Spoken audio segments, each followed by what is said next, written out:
اعوذ باللہ من الشیطان الرجیم بسم اللہ الرحمن الرحیم ان ربک هو الخلاق العلیم، یقیناً آپ کا رب ہی کمال درجے کا پیدا کرنے والا، سب کچھ جاننے والا ہے۔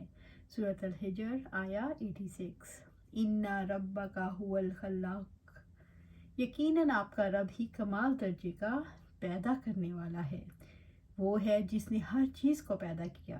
آپ کا رب تو وہ ہے جس نے انہیں بھی پیدا کیا اور ہر چیز کو پیدا کیا، جس نے مومن بھی پیدا کیے اور کافر بھی۔ العلیم، سب کچھ جاننے والا، جو آپ کے حال کو بھی جانتا ہے اور ان کے حالات سے بھی پوری طرح باخبر ہے۔ اس سے کوئی چیز چھپی ہوئی نہیں جو آپ کے اور ان کے درمیان جاری ہے، وہ بھی چھپا نہیں، کچھ بھی چھپا نہیں۔ وہ آپ لوگوں کے درمیان فیصلہ کرے گا۔ جو رب پیدا کرنے والا اور سب کچھ جاننے والا ہے، وہ قیامت کے لانے پر قدرت رکھتا ہے، اس کو کوئی چیز عاجز نہیں کر سکتی۔ وَلَقَدْ آتَيْنَاكَ سَبْعًا مِّنَ الْمَثَانِي وَالْقُرْآنَ الْعَظِيمِ، اور بلا شبہ یقیناً ہم نے آپ کو 7 بار بار دہرائی جانے والی آیات اور قرآن عظیم عطا کیا۔ سورۃ الحجر آیا 87۔ وَلَقَدْ آتَيْنَاكَ سَبْعًا مِّنَ الْمَثَانِي، اور بلا شبہ یقیناً ہم نے آپ کو 7 بار بار دہرائی جانے والی آیات عطا کی۔ اللہ رب العزت نے نبی صلی اللہ علیہ وآلہ وسلم پر اپنے انعامات کا تذکرہ فرمایا، جن میں 7 مثانی بھی۔ 7 مثانی سورۃ الفاتحہ کی 7 آیات ہیں۔ اس سے مراد 7 آیتیں ہیں جو نماز میں بار بار پڑھی جاتی ہیں، یعنی سورۃ الفاتحہ۔ حدیث سے اس کی تائید ہوتی ہے کہ آپ صلی اللہ علیہ وآلہ وسلم نے فرمایا، الحمدللہ رب العالمین، یہ 7 مثانی قرآن عظیم ہے جو میں دیا گیا ہوں۔ ابو سعید بن مولا رضی اللہ تعالیٰ عنہ نے بیان کیا کہ آپ صلی اللہ علیہ وآلہ وسلم میرے پاس سے گزرے، میں اس وقت نماز پڑھ رہا تھا۔ آپ صلی اللہ علیہ وآلہ وسلم نے مجھے بلایا، میں نماز سے فارغ ہونے کے بعد خدمت میں حاضر ہوا تو آپ صلی اللہ علیہ وسلم نے دریافت فرمایا، فوراً ہی کیوں نہ آئے؟ عرض کیا کہ میں نماز پڑھ رہا تھا۔ اس پر آپ صلی اللہ علیہ وسلم نے فرمایا، کیا اللہ تعالیٰ نے تم لوگوں کو حکم نہیں دیا کہ اے ایمان والو، جب اللہ اور اس کے رسول صلی اللہ علیہ وسلم تمہیں بلائیں تو لبیک کہو؟ پھر آپ نے فرمایا، کیوں نہ آج میں تمہیں مسجد سے نکلنے سے پہلے قرآن کی سب سے عظیم سورت بتاؤں؟ پھر آپ مسجد سے تشریف لے جانے کے لیے اٹھے تو میں نے بات یاد دلائی تو آپ صلی اللہ علیہ وسلم نے فرمایا، الحمدللہ رب العالمین، یہی 7 مثانی ہے اور یہی قرآن عظیم ہے جو مجھے دیا گیا۔ ابو ہریرہ رضی اللہ تعالیٰ عنہ نے بیان کیا کہ آپ صلی اللہ علیہ وآلہ وسلم نے فرمایا، ام القرآن یعنی سورۃ فاتحہ ہی 7 مثانی اور قرآن عظیم ہے۔ والقرآن العظیم، اور قرآن عظیم یعنی سورۃ فاتحہ کے ساتھ قرآن عظیم عطا کر کے اللہ تعالیٰ نے نبی صلی اللہ علیہ وآلہ وسلم کو بہترین کلمے سے نواز دیا۔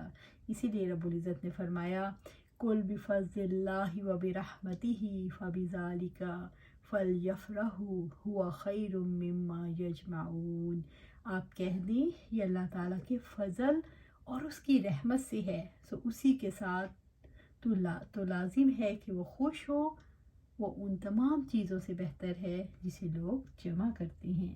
سورہ یونس آیا 58۔ قرآن مجید اللہ تعالیٰ کی سب سے بڑی نعمت ہے۔ قرآن مجید انسان کے لیے ہدایت کی کتاب ہے۔ قرآن مجید ایمان لانے والوں کے لیے آخرت کی کامیابی کی ضمانت ہے۔ قرآن مجید اللہ تعالیٰ کی رہنمائی کی آخری کتاب ہے۔ قرآن مجید کا آخری کتاب ہونے کی حیثیت سے یہ لازمی امر ہے کہ اسے اپنے مخالفین پر غلبہ حاصل ہو، کیونکہ غلبے کے بغیر یہ آخری کتاب کی حیثیت سے باقی نہیں رہ سکتی۔ لا تمدن عینیک الی ما متعنا به ازواجا منهم ولا تحزن علیہم واخفض جناحک للمؤمنین، آپ اپنی آنکھیں ہرگز نہ اٹھائیں اس متاع دنیا کی طرف جس کے ساتھ ہم نے مختلف لوگوں کو فائدہ دیا، اور ان پر غم نہ کھائیں اور مومنوں کے لیے اپنے بازو جھکا دیں۔ سورۃ الحجر آیا 88۔ لا تمدن عینیک الی ما متعنا بہ ازواج منہم، آپ اپنی آنکھیں ہرگز نہ اٹھائیں اس متاع دنیا کی طرف جس کے ساتھ ہم نے مختلف لوگوں کو فائدہ دیا، یعنی دنیا کی چیزیں آپ کو اتنی اچھی نہ لگیں کہ آپ کو دنیا کی شہوات میں مشغول کر دیں۔ آپ صلی اللہ علیہ وآلہ وسلم دنیا، اس کی بہاروں اور اس کی چند روز رونقوں کو نہ دیکھیں۔ ہم نے دنیا پرستوں کو یہ دولت فتنے میں مبتلا ہونے کے لیے دی ہے۔ اللہ رب العزت نے جو 7 بار بار دہرائی جانے والی آیات اور قرآن عظیم عطا کیا، اس کے ذریعے خوش ہو جائیں۔ وَلَا تَحْزَنْ عَلَيْهِمْ، اور ان پر غم نہ کھائیں، ان کے جھٹلانے اور ان کی مخالفت سے آپ کا دل غمگین نہ ہو، کیونکہ ان سے کسی بھلائی کی امید نہیں رکھی جا سکتی۔ اللہ تعالیٰ نے ان کا بہترین نعم البدل ایمان والوں کی صورت میں آپ صلی اللہ علیہ وآلہ وسلم کو عطا کیا۔ رب العزت نے فرمایا وَلَا تَحْزَنْ عَلَيْهِمْ وَلَا تَكُ فِي ضَيْقٍ مِّمَّا يَمْكُرُونَ، اور آپ صبر کریں، اور آپ کا صبر نہیں ہے مگر اللہ تعالیٰ کی توفیق سے، اور آپ ان پر غم نہ کریں اور نہ آپ تنگی میں ہوں جس سے جو وہ خفیہ تدبیریں کرتے ہیں۔ سورۃ النحل آیا 127۔ فَلَا تَذْهَبْ نَفْسُكَ عَلَيْهِمْ حَسَرَاتٍ، چنانچہ آپ کی جان ان پر افسوس کر کے نہ جاتی رہے۔ سورۃ فاطر آیا 8۔ بس شاید آپ ان کے پیچھے غم ہی سے خود کو ہلاک کرنے والے ہیں کہ وہ اس کلام پر ایمان نہیں لاتے۔ سورۃ الکہف آیا 6۔ اسی طرح سعد رضی اللہ تعالیٰ عنہ سے روایت ہے کہ ہم 6 آدمی نبی صلی اللہ علیہ وآلہ وسلم کے ساتھ، تو مشرک لوگوں نے نبی صلی اللہ علیہ وسلم سے کہا آپ صلی اللہ علیہ وسلم ان لوگوں کو اپنے پاس سے ہٹا دیں تو یہ ہم پر جرت نہیں کر سکیں گے۔ تو سعد رضی اللہ تعالیٰ فرماتے ہیں ان لوگوں میں سے میں، ابن مسعود اور حزیل کا ایک آدمی اور بلال رضی اللہ تعالیٰ عنہ اور 2 آدمی جن کا نام نہیں جانتا، تو آپ صلی اللہ علیہ وسلم کے دل میں جو اللہ نے چاہا واقع ہوا، اور آپ صلی اللہ علیہ وسلم نے اپنے دل ہی میں باتیں کی تو اللہ عز و جل نے یہ آیت کریمہ نازل فرمائی ان لوگوں کو دور نہ کرو جو اپنے رب کو صبح شام پکارتے ہیں اور اس کی رضا چاہتے ہیں۔ وَقُلْ إِنِّي أَنَا النَّذِيرُ الْمُبِينُ، اور آپ کہہ دیں بلا شبہ میں تو کھلم کھلا ڈرانے والا ہوں۔ سورۃ الحجر آیا 89۔ اللہ رب العزت نے نبی صلی اللہ علیہ وآلہ وسلم کو حکم دیا کہ آپ صلی اللہ علیہ وآلہ وسلم لوگوں کو بتا دیں کہ آپ پر دوست اور دشمن سب کے لیے تبلیغ کی ذمہ داری عائد کی گئی ہے، اور یہ کہ میں صاف صاف ڈرانے والا ہوں، اور اللہ تعالیٰ کے عذاب سے جو پہلی قوموں پر آیا تمہیں ڈرا رہا ہوں، کہیں اپنے نبی کو جھٹلانے پر تم پر بھی وہی عذاب نہ آ جائے۔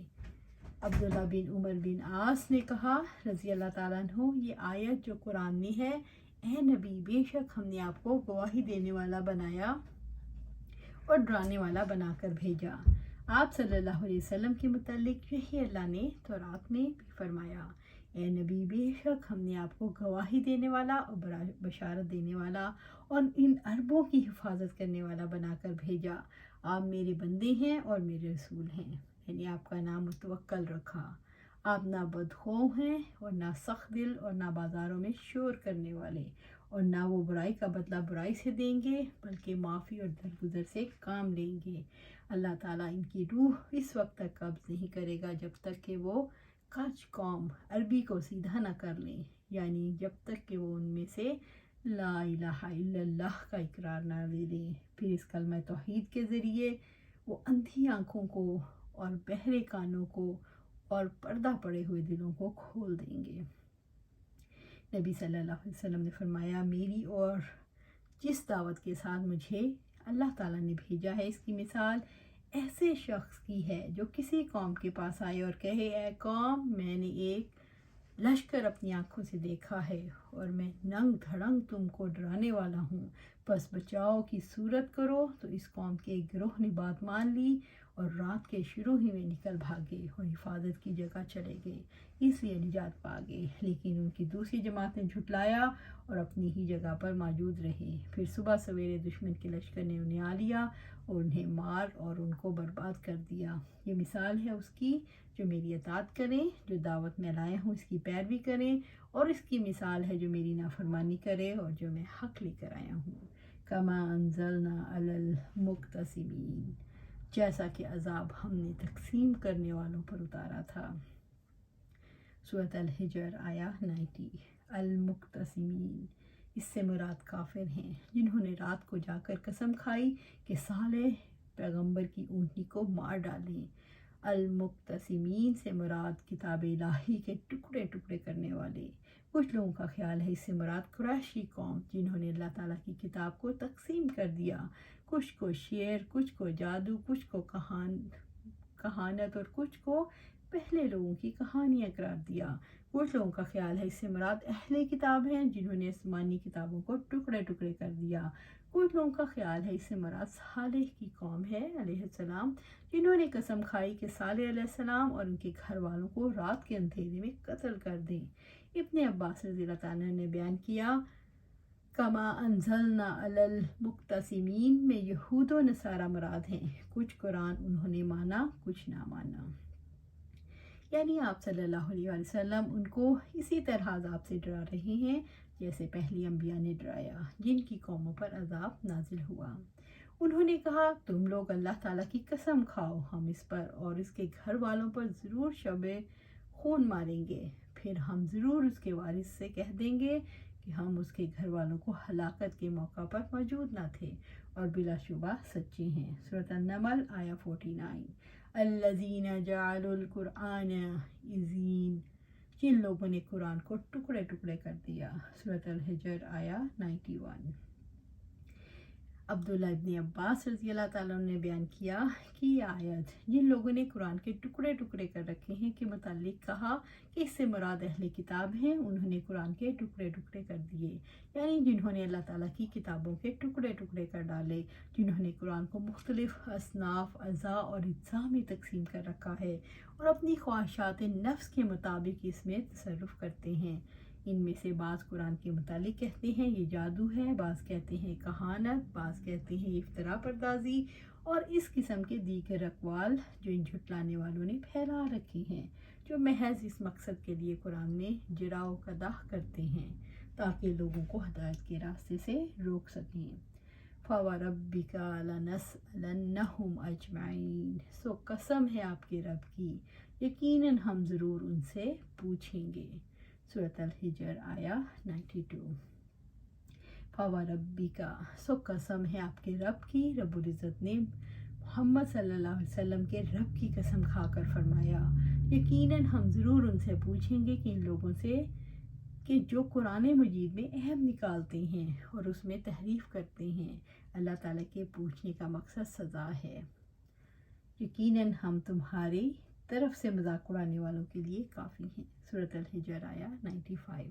نبی صلی اللہ علیہ وسلم کا مذاق اڑانے والے جو لوگ تھے، ولید بن مغیرہ، اسود بن عبد الیغوث سہری، ابو زامہ اسود، حارث بن عتیل، عاص بن وائل۔